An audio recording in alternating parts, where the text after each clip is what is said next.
All right, so let's start. When did you arrive in Austin? Oh my gosh. We're going back that far, if Yeah. I can even remember. So I started here in August of 2007.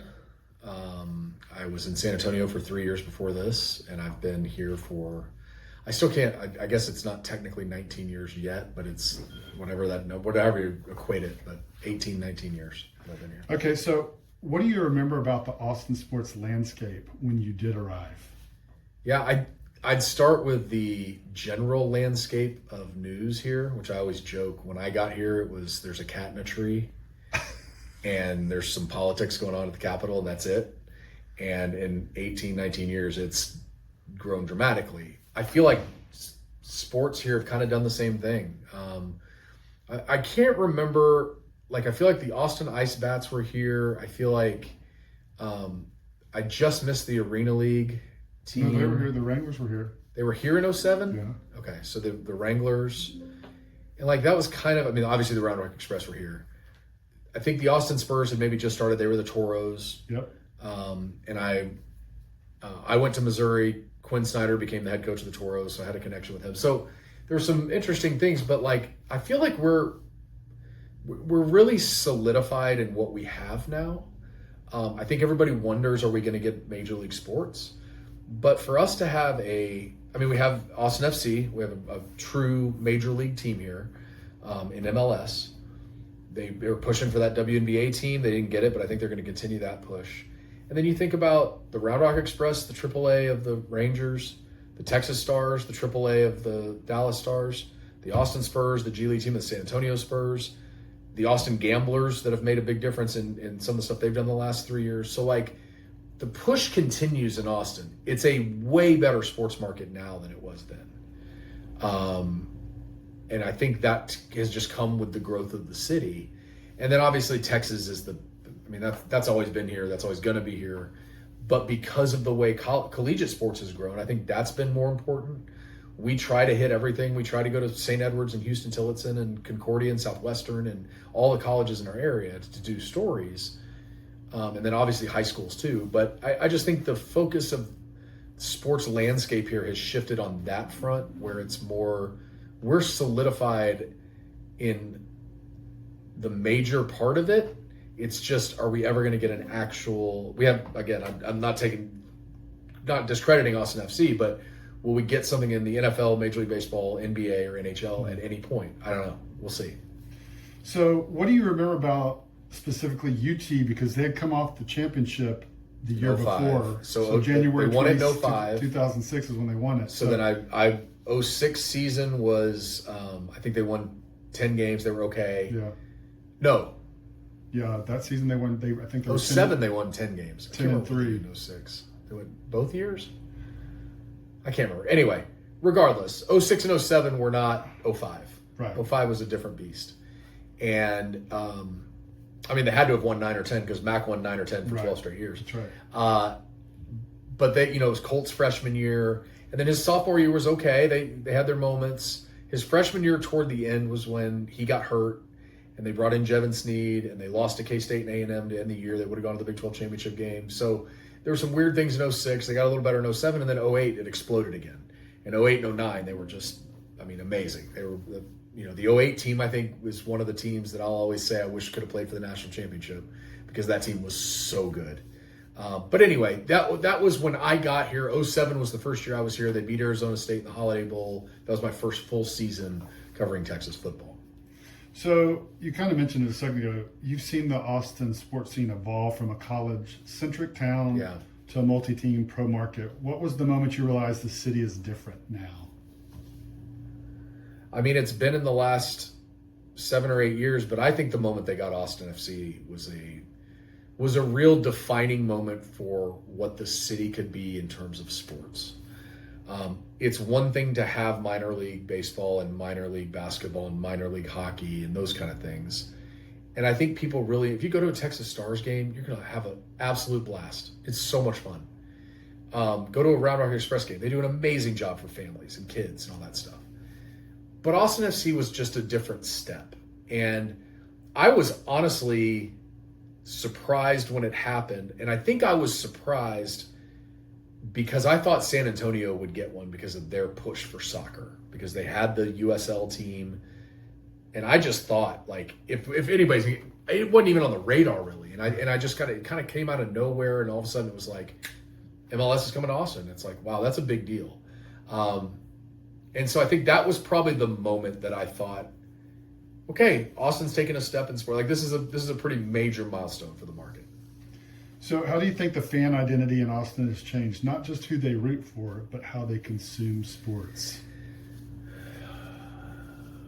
That's a good question, only in the sense of this town has always been Texas, but A&M and Tech and Baylor and schools in Texas, SMU and TCU and Houston and whoever, because so many people from around the state move here.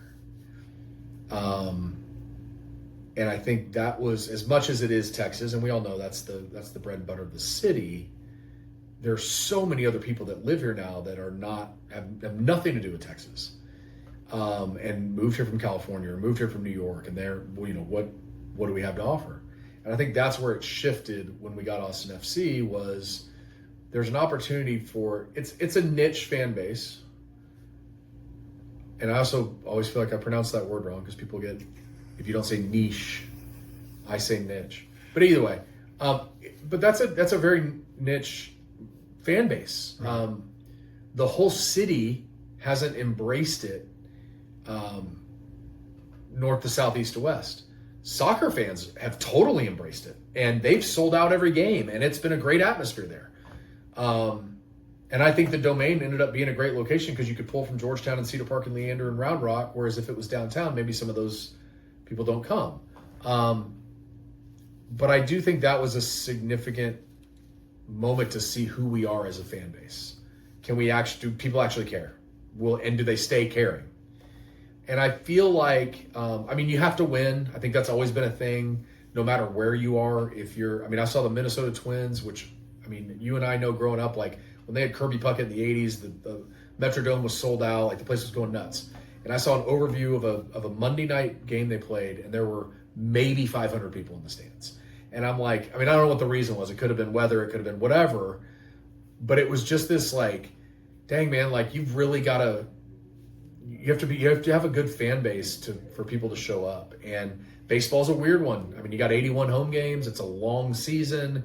And if you're not winning, it's going to be hard for people to show up. And so Austin FC, that's been a little bit of their struggle, is they've had a couple back-to-back seasons where they didn't win after going to the Western Conference Finals. And I think people want to see, because we have so many other options now, people are okay just like, I'll just stay at home and I don't have to go. But I also think it's the atmosphere that you go to. That's why I think the Express that's such a great venue to go watch a baseball game, because they do such a good job family friendly, as well as putting a good product on the field. So yeah, I think it's an interesting question, not just from the rooting standpoint, but who are we as a city? And if we ever did if you put a Major League Baseball downtown on Town Lake, what's that going to look like? Are people going to show up? Do people care? Like, I don't know. I don't know what the answer is. And I think seeing like what Austin FC has been able to do, I think is a good indication. But again, you've got to put a competitive product on the field or people aren't going to show up. So you've interviewed a lot of coaches and players. What's something fans would be surprised to learn about what happens off camera? I think I've been talking about this a lot lately, because coaches are so different in their manner with the media. Some love it, some hate it. Some engage in it because they need the goodwill. Some engage in it because they're just good people and they want to. And I think after a while you start to figure out like who certain coaches actually are. And I think that's been, you have to think about it in terms of like every coach has an agenda for their program. I'll use Vic Schaefer as an example, because when he got here, women's basketball had not been a big deal here since Jody Conrad. And he has had to fight tooth and nail his first 3 years to get people to even show up to games. And you think about like Texas basketball, women's basketball in the 80s, 90s, and 2000s, early 2000s was huge. And then it went away and it wasn't as big a deal anymore and people stopped showing up. And Vic did everything he could to get people into the stands. And it was fun hearing his frustrations through it. And fun may not be the right word to use, but it was simply from a, look how hard he's working to build this. It's really cool. Like, it's really fun. I know he's not loving this in the moment right now, but it's really fun to see the build. And now they're sold out most of their games. And to create that is pretty amazing. And so I think that you start finding that with coaches.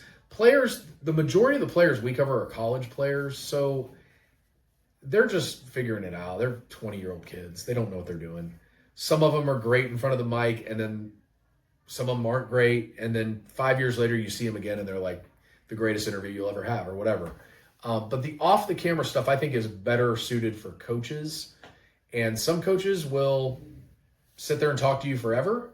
And like Rick Barnes, when he would finish a press conference, would sit there for 45 minutes after a game and talk to you about all kinds of different stuff. And I loved it. I would sit there almost not even wanting to ask questions, but more like, I just want the knowledge. I want to know, like, his basketball mind is better than most of the people in the world. Like, what's he going to talk about today? And I think that's the stuff that, as a media member, I've always loved. I don't need off the record as much for you to tell me the inside secrets of the program. I need it either to learn more about who you are and what your program's about or whatever, or about football or basketball or whatever the sport is, or to just ask a question that I don't have to ask during a press conference.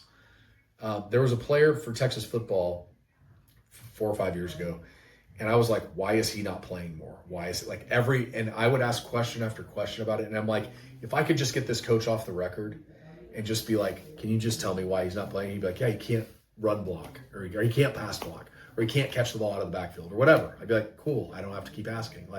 But every time he touched the ball, he'd go for 20. And I'm like, why is he not on the field? And so I think those things are that's why I like off the records. It's not for me to get inside crazy information about the program. It's so that I don't have to ask stupid questions during a press conference, and I can just figure this out and we can move on. But I do think that's the stuff behind the scenes that's kind of cool, is like, what are people actually like when you get to talk to them? And you find out a lot about a person when you have just a one-on-one interaction with them. Right. Tell me one interview that you did that sticks out and why. Just ever? Yeah, well, in Austin. Oh, it has to be in Austin. Because I've got two really good ones that I always think always come up. Okay, well, number one was the Tom Brady's first Super Bowl. I was working in Columbia, Missouri. We were covering the Rams, and I was on the field shooting, and the Patriots won on the last second field goal in New Orleans. And I'm running down the field with camera and battery and everything else. And I'm just like, it was just find anybody to interview, and then we're going to get it on the air in an hour, basically. It's like 9:15, or shows at 10:30. And I get Teddy Bruschi, and I get, a couple of guys, and I turn around, and I'm like face to face with Tom Brady. And I'm like, Tom, and before I can get the question out, I get picked up and thrown by the people shooting the Disney World commercial. And all they do, again, here's a behind the scenes look at something. But if you ever watch when they do the Disney World commercial, they go, oh, no, it's the Disney World, and you see this and that, and a couple plays from the game, and then they'll be like, Tom Brady, you just won the Super Bowl. What are you going to do now? And he goes, I'm going to Disney World. Well, the way they shoot that is they find the MVP. Now, sometimes if it's a lesser known MVP, you don't have to worry because he's by himself or whatever. But this case, it's Tom Brady. And the people just walk around with the camera, and they hold the mic out, and they go, Tom, I'm going to Disney World. I'm going to Disney World. I'm going to Disney World. I'm going to Disney World. Until he says it. And you'll see the player and he looks at the camera and goes, I'm going to Disney World. And that's it. That's all it is. And so when you see it, it looks like this big whatever. That's all they do is try to get him to get it. So I got thrown out of the way for that. So that was my interview with Tom Brady, got messed up.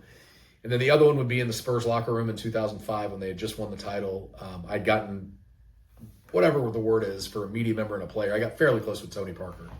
And he called me the rookie all year because it was my first year covering the Spurs. And we had a good relationship. And we got in the locker room after they beat the Pistons in Game 7. And I was like, hey, Tony, can I grab you real quick for one-on-one? And he just ignores me, walks by me. And I'm like, that was weird. He's never done that before. And he got a few drinks, bottle of champagne stuff, comes back by me. I'm like, hey, Tony, can I grab you? And he just ignores me. And he walks back over to where all his buddies are by his locker. And I was just I'm standing there that's so weird. And then he just goes, where's the rookie? Rookie, get over here. And I'm like, oh my God. So I walk over.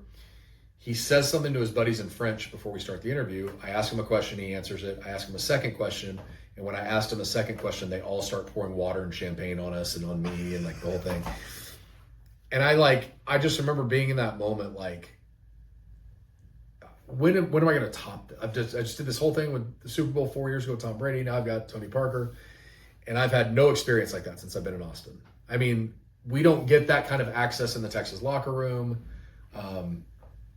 It is what it is, whatever. But getting to tell the stories, I think, of our community, that's probably the coolest stuff. When we get to do high school stories, or a story of a college kid, or someone who's older that have either made an impact on the community, or they've gone through something and they're coming back from it, or whatever it is. I think that's what people want to hear. And that's been the really cool stuff that we've gotten to do over the years. So you've been around so many locker rooms and sidelines. What's the strangest thing you've ever seen that you couldn't put on TV? I mean, those are pretty interesting, what you just described as. But I put both those on TV. Something that you didn't. See, I don't know that I don't know that I've had a lot of experience with things I can't put on TV. Because we're just not, the majority of the time. I mean, like, if I'm doing something and somebody flips off the camera or yells a cuss word or whatever, maybe, but even that stuff, like, there's just that rarely happens anymore. And I don't know that, like, we're usually in a position, we're not like in a locker room anymore where somebody could walk in naked or, stuff that happens to people. That stuff doesn't happen as much anymore because they have very controlled environments now where it's a press conference podium with their logo draped behind you and you get those questions. There's probably stuff that I don't think I've done an interview where, like, the person was like, please don't air that, or something like that. Mm-hmm. Like that doesn't happen very often either. So I don't know if I have a good answer for that one. Okay. Don't be mad at me. I just don't know if No, that's good. Looking back at your career, what's a story you wish you could go back and cover differently or spend more time on? You're getting deep with this. Man, I got to really think today.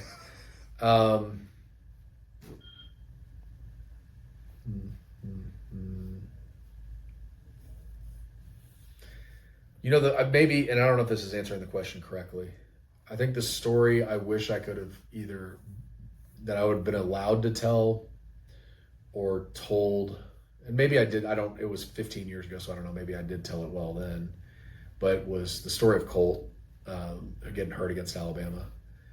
Like, I wish I could have been in the locker room at halftime to see that go down. That'll always be one that, like, I think Texas fans will never understand Colt in the locker room trying to throw a football and he can't throw it. Like, it's the strangest injury because 2 days or 3 days later, he's totally fine. Maybe not totally fine, but it was just a weird injury. And but I've always said, to see his post-game interview, and I've told him this multiple times, but, like, his post-game interview is my favorite my favorite post-game interview I've ever seen, because he just had his whole world rocked. He was shook to the core. He worked his whole life to play in a national championship game, and he got 3 plays, and then he was hurt and taken out of the game. And he stood there on national television and said, God is my rock. I stand on the rock for him, and, the whole thing. And it's like, for a 21 or 22-year-old kid to do that was beyond my comprehension. To have the faith that he has, I thought was, like, one of the coolest things I've ever seen. And years later, I've been able to tell him that. But I think that's a story we didn't have the access, mm-hmm. but I wish we could have told that story maybe sooner. Kind of the same thing with Sam Ehlinger and what he's been through, losing his brother, losing his dad. I don't think you could tell that story well enough. Like, I think his courage and faith and all those things that he's been through. Honestly, I know a lot of these guys have been through this stuff. Michael Taft going through losing 2 of his best friends. Like, these guys have gone through so much, and they're Westlake kids. They grew up with great lives and the whole thing. But they've been through so much that so many people don't have to go through, especially when you're 15 or 16 or 17. And, you know, those just popping straight off my head. I'm sure there are a bunch that I'm missing, but I think those three right off my head are just like overcoming stuff is really cool to me, like how you deal with it. And to see those guys do that's pretty special. So 2020, the pandemic. Yeah. Everything shuts down. So what is going through your mind? What is the process? What happens? There's no sports to cover because it shuts down. So what did you do? Yeah, I think like everybody, I think number one was, for me, I was like, whatever, this won't last very long. This is ridiculous, whatever. And then you started realizing like, no, literally, like we're gonna have to stay home for a long time. Like you start seeing that stuff. But every day we found something to cover in sports. We found, obviously in the beginning, the first day was the Big 12 tournament, and Texas and Texas Tech were about to take the floor, and they just canceled the tournament. So we had all that day, and then you kind of feed off that. We had our 30-minute show on Sunday nights. I thought that was good because we got to call people and say, hey, I know you're not doing anything. Do you want to come on and interview?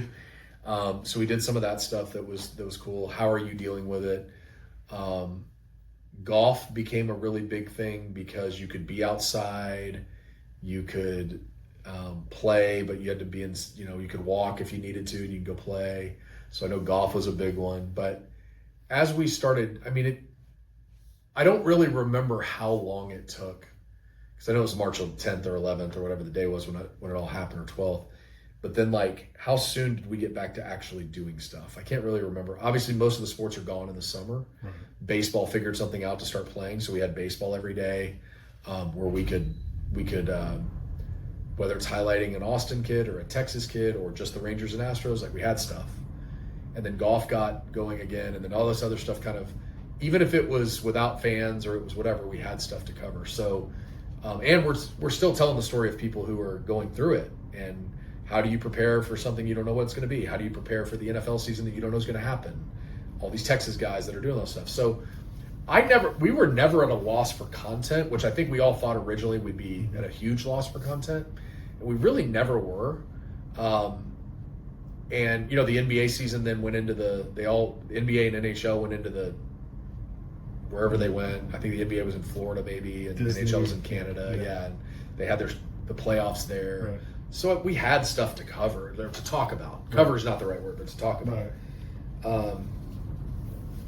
And they sent me home in the middle of March, and I stayed home for a year and a half, I think. My wife had our second baby in August, right after the pandemic had started. So for 5 months after it started. And so it was kind of like, you can stay home because you have a newborn baby and we don't want to take any chances that you come in or whatever. And then it just kind of turned into, we figured out how to do it and we stayed home. I was itching to come back. I love being in an environment where there are people around, we can talk and bounce ideas off each other and see people in the newsroom and whatever. Sitting at home is not my forte. I'm not very good at that. So I think that was, you spend a lot of time with your family, which was great. But I just think people were so quickly ready to get back to normal, and it just took way longer than it took.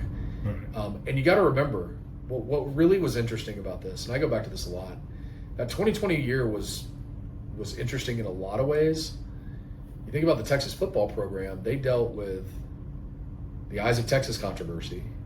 They dealt with Black Lives Matter as a team, and they went through all of that stuff together, then had to play a season where there are no fans and you're trying to figure out like what you're doing. And they still went 7-3 and won their last two games by 124 points and like whatever. And then they still fired Tom Herman and then brought in Steve Sarkisian. So like there was so much going on that like we had plenty to talk about. That was never an issue. And especially when the outside of football stuff started happening, they gave us a lot to talk about as well. Right. So the podcast with Mack and Vince, yeah. How did that come about? So Sinclair, our parent company, started podcasts around the country. Ohio State was the first one. And they had a host from a Sinclair station with Cardale Jones and Beanie Wells. And they had this idea to do a few other ones. And we were the second one or third one to launch with Alabama. We were right on the same timeline with Alabama. And Alabama had A.J. McCarron and Trent Richardson and then their play-by-play guy.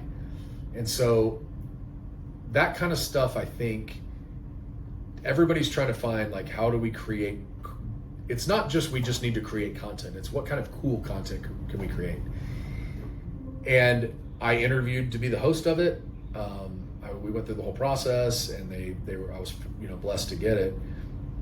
To get Mack and Vince, to me, is different than the other podcasts because if they're not on the Mount Rushmore, they are on the verge of being on the Mount Rush. Like whoever you consider on it, you say Earl, Ricky, Vince, Darrell Royal, Mack. There aren't a lot of names that go up there, and so I obviously had a relationship with Mack because I covered him from 07 to 13. I'd also dealt with him prior to that, just being in the Big 12 and seeing him at Big 12 Media Days. I'd met him. But I had covered him for 6 years, and I thought I did it doesn't have to be a job that Mack liked. It had to be a job that Mack respected. I think that was the bigger thing. I didn't get to cover Vince, but we had interviewed him a few times. And we have really, we've really connected. Like the three of us have just, Mack and Vince, obviously. But to make that podcast work, I think you need a facilitator. And so I've pressed myself really hard for the last year to become a better host and facilitator and let those guys do their thing. And, hopefully I've done a good job. But I think people are really loving hearing Mack and Vince together. And so we started that in, I think, late July was our first episode, and we're going to have 45 episodes by the time this end of July comes, and then, we'll see if there's a season 2. Hopefully we get to keep doing this. So what's something you've learned about Mack and Vince through the podcast that you didn't know from covering? Well, I've said this a lot about Vince. So Vince did not have the opportunity to do a lot of media. He retired from the NFL in 14 or 15. So that's 10 years ago. And he hasn't done a ton of media. I mean, he'll talk to you if you're out and about. But this was a great opportunity for him to have his voice heard that we haven't heard a lot. Not just to tell Texas stories, but because of where we are in collegiate society in general with the NIL and transfer portal and the rules they're trying to create and all these things. And Vince has been really good about being an advocate for the players to have a voice. And I don't think enough people have talked about that. I don't think enough people have said, it's great that Urban Meyer and Mack Brown and Nick Saban and these guys have their thoughts. And Condoleezza Rice and the Senate and Congress and whatever else. Everybody has their thoughts. Tommy Tuberville brings out whatever he wants to bring out. But what did the players want? And there are former players that have been on it, but the current players, what did they want? What feels like they're, now they're getting paid. Now it's a different time. Right. Do they need 5 years out of college? Like, do they need 5 years of eligibility in college? Do we get rid of medical red shirts? Do we get rid of red shirts? Do we get rid of all those things? It's just 5 years straight. Do we do 6 years? Do you do 4 years? And then all the issues with other sports. Like, you need that voice, and Vince has been pushing really hard for that voice. He's been great in general in terms of talking about Texas football, talking about Arch Manning, what he's going through, talking about what they did back in their day, that kind of stuff. And he tells great stories. But to hear his perspective on what they need has been great. Mack is Mack. Mack's the same person I covered in 2007 and 2013. This guy is retired and could be doing anything, and he goes school to school and gives talks. He goes organization to organization and gives talks. He does this podcast. He plays a lot of golf. I'm not saying he doesn't. He goes on cool vacations. But, he's still super involved. In a time where he could just be like, I'll do one thing or two, and then that's it. He never stops. And his motor has always been like that. He goes 100 miles an hour. And I think he's loving it. I think that's the really cool thing. I'm not saying he would never take another job as a head coach. He's 73. Maybe he would, maybe he wouldn't. But I do know that his motor's still going, and he's still he wants to be a part of all these conversations about college football. They've asked, when they ask these coaches, they ask Mack and Nick and Urban when, stuff like this comes up, people want his opinion on it because he was such an influential person in college football. So I think the thing I always tell people is we all meet on usually 10 o'clock on Tuesday mornings. It's usually either Zoom or we have a studio here at CBS Austin. And we will talk for probably 30 minutes before we start recording. And I always tell our producer, I wish you were recording this because this would just be the podcast.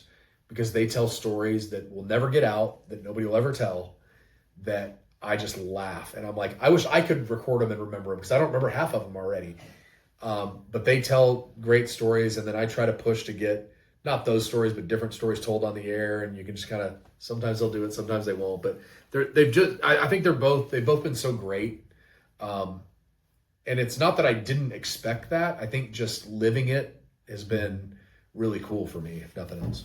Well, that was funny you mentioned that because that's what's been your favorite behind the scenes moment or story from doing the podcast so far? I mean, story, I think we've had a lot of really cool opportunities to do. We got to go to Columbus and we did a full-on show at a tailgate before the game Friday. And I got to be in the truck with those guys, and like all the Ohio State guys were coming through, and like you're meeting them and getting to talk to them and whatever. But Mack and Vince and I did an interview. It's this tiny little room inside the bus, and it was the only spot we could do it that was private enough. And so I'm in the middle, and it's Mack and Vince, and I start the interview, and I'm just like, and Mack had just, I can't remember what Mack had just said. It was probably something like they're going to kill Ohio State, whatever. And so we started the interview, and I said, do you want to say what you just said? And he goes, no. And I go, okay. I go, hey, we're at Ohio State. It's Mack and Vince. You guys know, whatever. And Vince is like, come here, buddy. And he like gives me a big hug. And he goes, come here, buddy. And he grabs Mack and gives me a big hug. And I'm like sandwiched in between Mack and Vince. And I said in the moment, this is the greatest Longhorn legend sandwich anybody could ever want to be a part of. And so like, it's just stories like that where, and that was really early on where I don't know that I knew what to expect. And so that part of it's been fun. It's also been fun being able to just bounce ideas off them for different areas of just life in general, or something to do with, hey, when we hit this segment, do you want to touch on, I remember you told me this story about whatever. Like now we're in the NFL draft season. We're going to talk to Vince about what he went through in the NFL draft with the Texans and Titans and everything else. So there are a lot of good things that I think the behind the scenes stories are great. And I wish we could tell a lot of those. We can't. But those type of things, we had another tailgate here in Austin, went really well, being on the bus with those guys. I think that's the kind of stuff where like you get to meet people, catch up with old guys that I've covered, Jamal Charles, guys like that. So that part of it's been really cool. So tell me about your work with the ALS Association of Texas, and how did you get involved? I'll try to keep it brief because I could talk about this forever. But when I came to Austin, I knew I wanted to volunteer somewhere. I never really volunteered or gotten out there with an organization.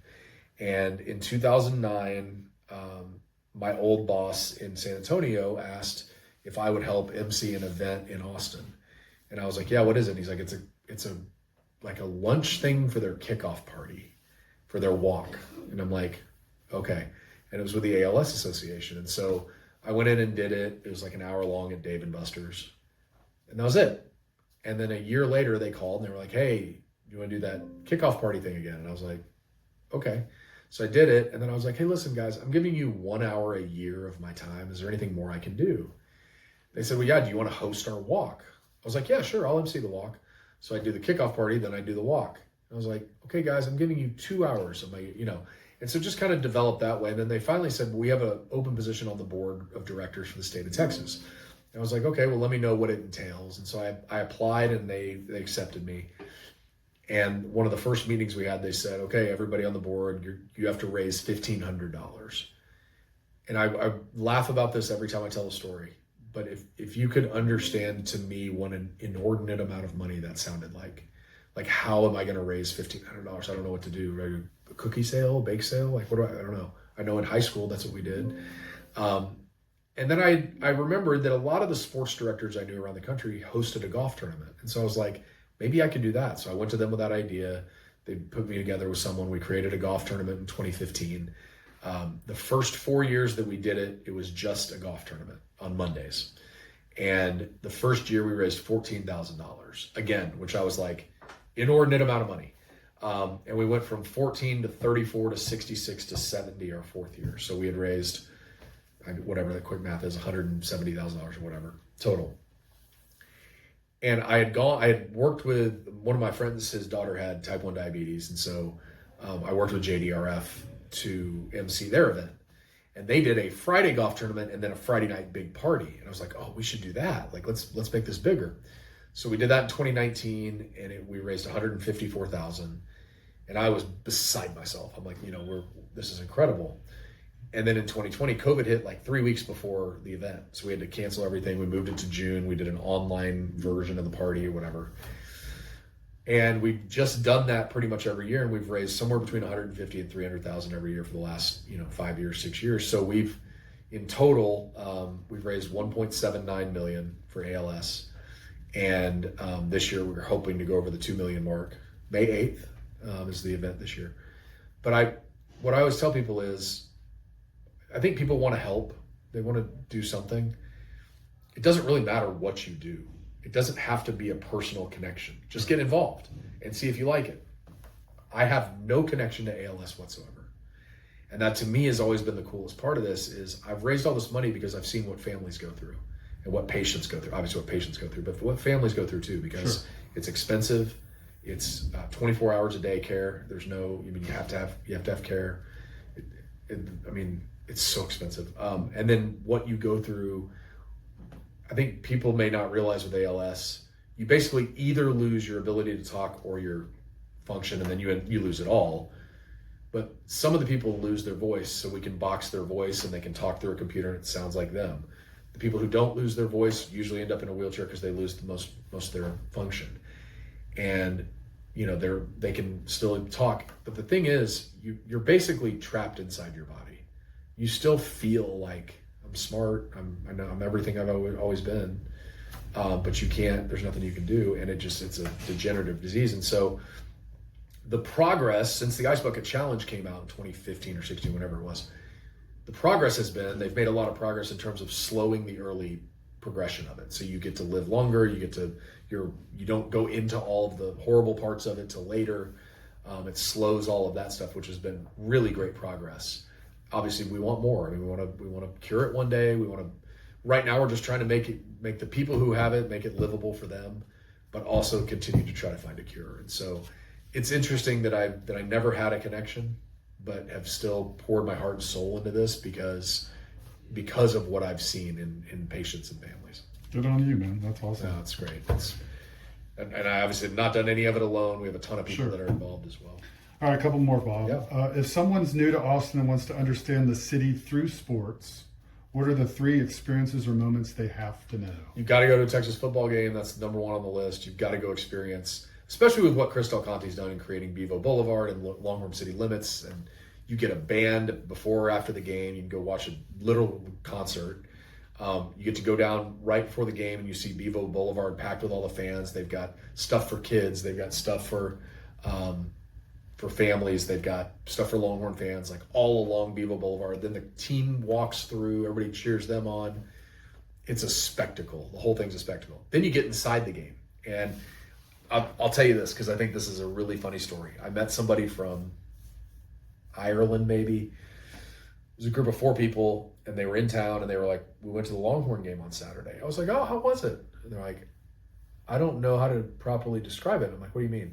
Now, you got to realize, these people are coming from what you think in your mind, like Europe, where soccer is, you see some of the crazy things that happen in soccer matches. And the way they described it made me like, oh yeah, I never thought of it that way. So they're like, it's a night game, which I think was the only way they could have described it this way. But they're like, you walk into the stadium and you see 150, 200,000 people just like screaming their fight song and chants and all this stuff. And you're like, oh, this is a cool atmosphere. Then you go in, and right before the game, a bull comes running out of the tunnel and there are fireworks going off everywhere. Then after the 3rd quarter, there's a drone show and you have all this drone and the lights are going crazy. And I was like, yeah, when you describe it that way, maybe we take it for granted a little bit of how cool this stuff is.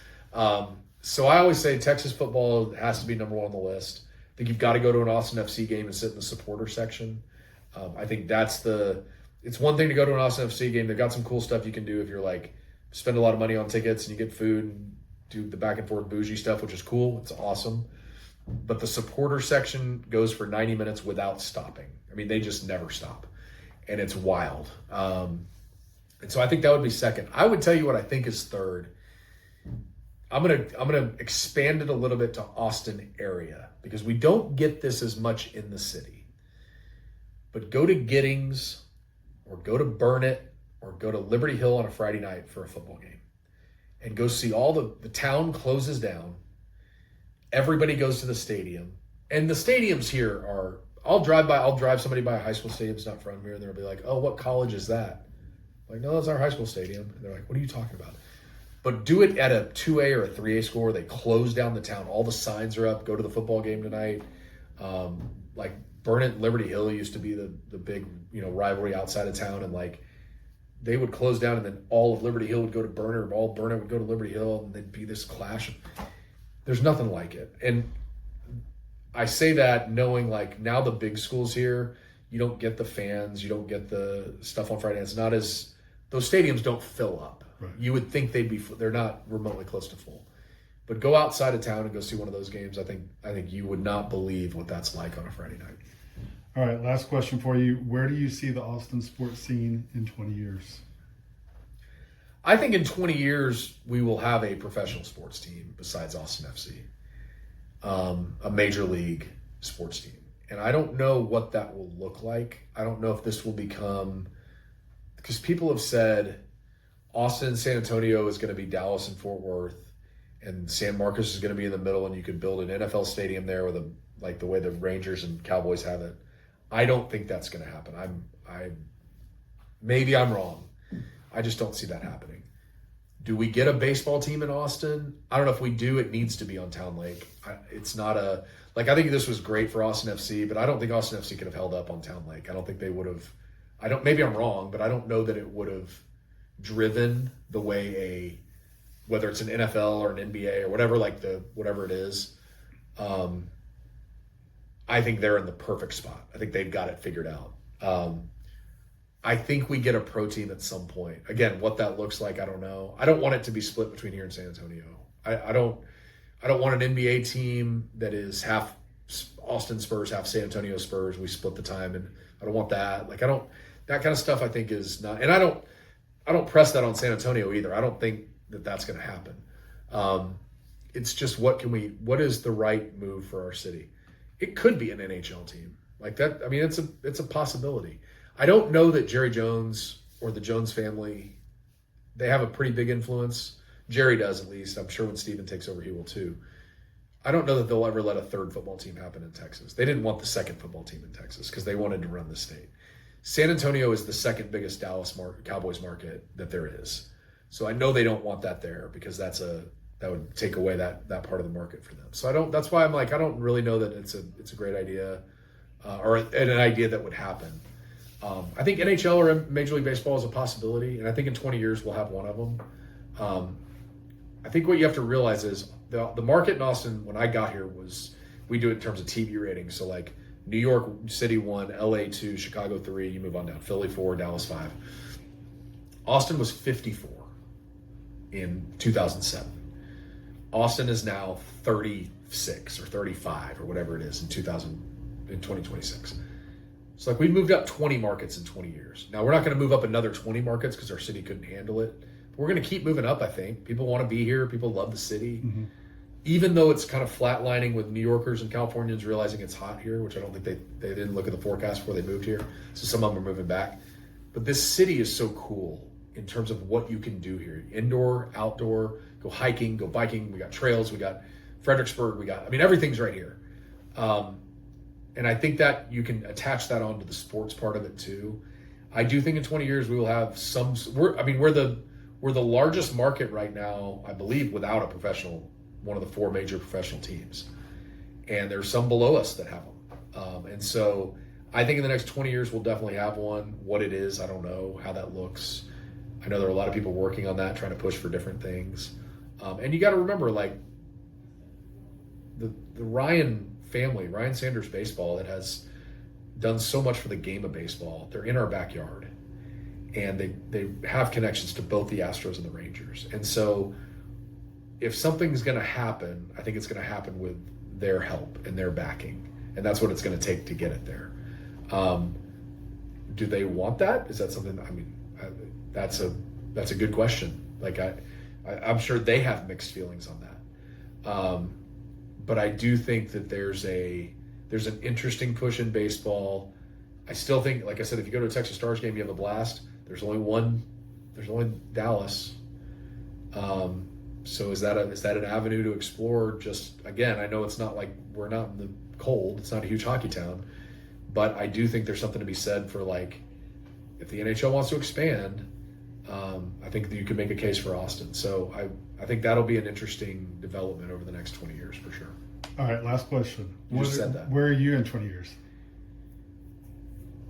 I mean, I hope I'm retired.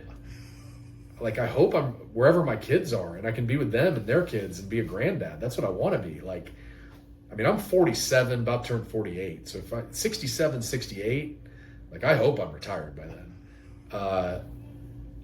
Not that I don't want to. I'll do this forever. It's a blast. I love doing it. But when my kid, I miss enough time with my kids now because of this job that, like, if I could, let's just say I could retire at 63. My youngest daughter she'll be in high school or finish high school at 18 when I turn 60. So then she'll still be in college. And if both of them are, like, just out of college and starting their adult lives, and I'm retired, and then they end up getting married and have kids, man, I'm going to spend all my time around my grandkids. I'll move wherever they are. I'll go to Alaska. All I wanted to do was live in Texas all my life. I lived in Dallas, Austin, San Antonio. If they'll have me, I'll be in whatever city they want me to be in, and I'll be helping them in any way I can. Very good. Thank you, Bob. I appreciate your time. Yeah, absolutely.